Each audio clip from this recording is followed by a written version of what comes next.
The title for this study is Holding Forth the Word of Life. And our text will be Philippians chapter 2, verses 14 through 18. I'm just going to start there in verse 14 and let's work our way through here. The first phrase, that first verse actually is, do all things without complaining and disputing. Now, both words are plural, so we would say complainings and disputings. But I think in the Greek, the usage there is just means all of that whole domain. So it is a reference to the fact that this is a characteristic of humanity, that we tend to murmur and we tend to dispute or argue. Now, why is it that why is it that we, as the people of God, argue and murmur against others in the body of Christ, against God himself? Why is it that we do that? Well, there certainly are contexts for anyone disputing something or complaining about or murmuring about something, a decision that's made or a course of action or something like that. There's always context for that, but I think the more significant context is that to murmur or complain is natural. It's sin natural. And we need to be told not to do it.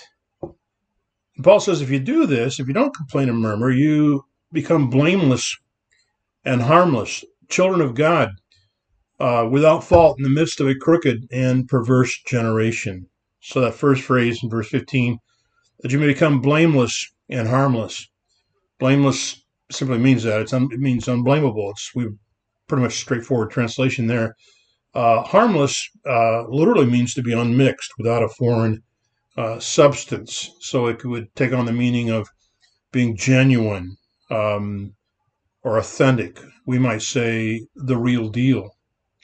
So if you stop this complaining and this murmuring, you will become blameless and harmless, children of God. That means you're going to be taking on the nature of God. You're going to be like him. You'll echo him in this, without fault, without being able to be accused of something. There's nothing there because you're going to be faultless and blameless in the midst of a crooked and perverse generation. Now, Jesus talked about a generation that was unbelieving and perverse. So there's a connection between unbelief, crooked, and perverse or corrupt.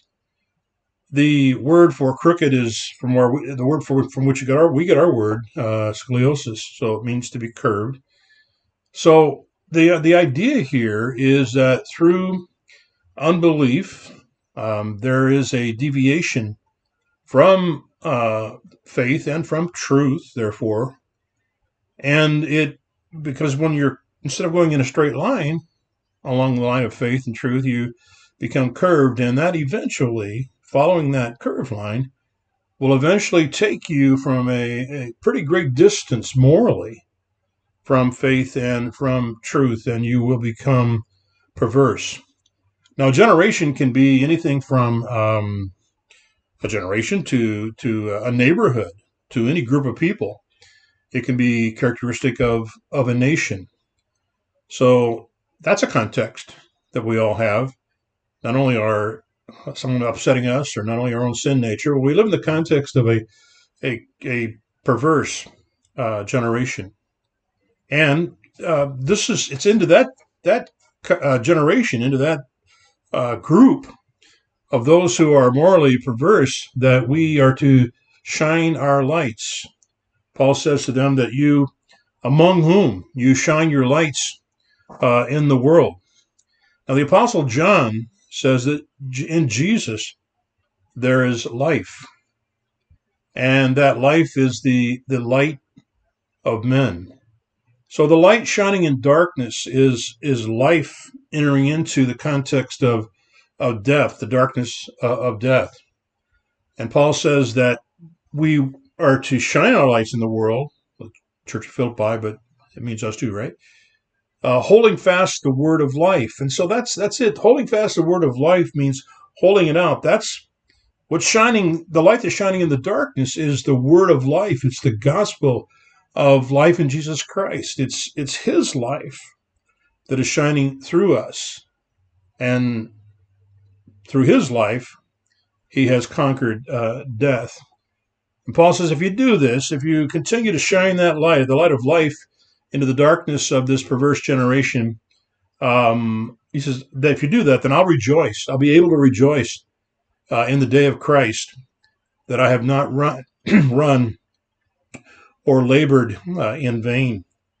If you do this right up until the time that Christ returns, then I can rejoice that my race, I can rejoice that my work on your behalf does not equal nothing. It matters. It adds up to a lot, and it makes me happy. In fact, verse 17, he says, yes, and if I am being poured out as a drink offering on the sacrifice and the service of your faith, I am glad and rejoice with you all. Being poured out is I think, a reference to his potential impending martyrdom. The sacrifice and service of your faith, he references here, whose sacrifice and whose service. I lean toward the understanding that this is to be a reference to the sacrifice and service of the Apostle Paul on behalf of the church at Philippi. But either way, whether it's about the church's sacrifice and service or Paul's sacrifice and service, he says, if I'm being poured out, I am glad and rejoice with you all. Literally, I rejoice, and I rejoice with you all.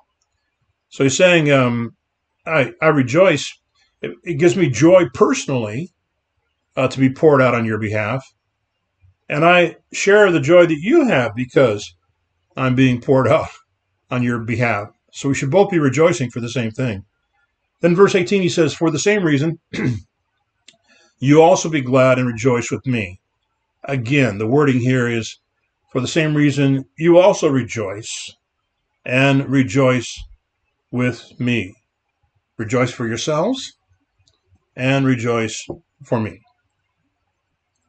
Now, my brothers and sisters, I want to encourage each of us to hold fast the word of life, to shine our lights into the darkness, so that those who, if for no other reason, so those who have sacrificed and served us will have cause when Christ returns to rejoice. God bless you.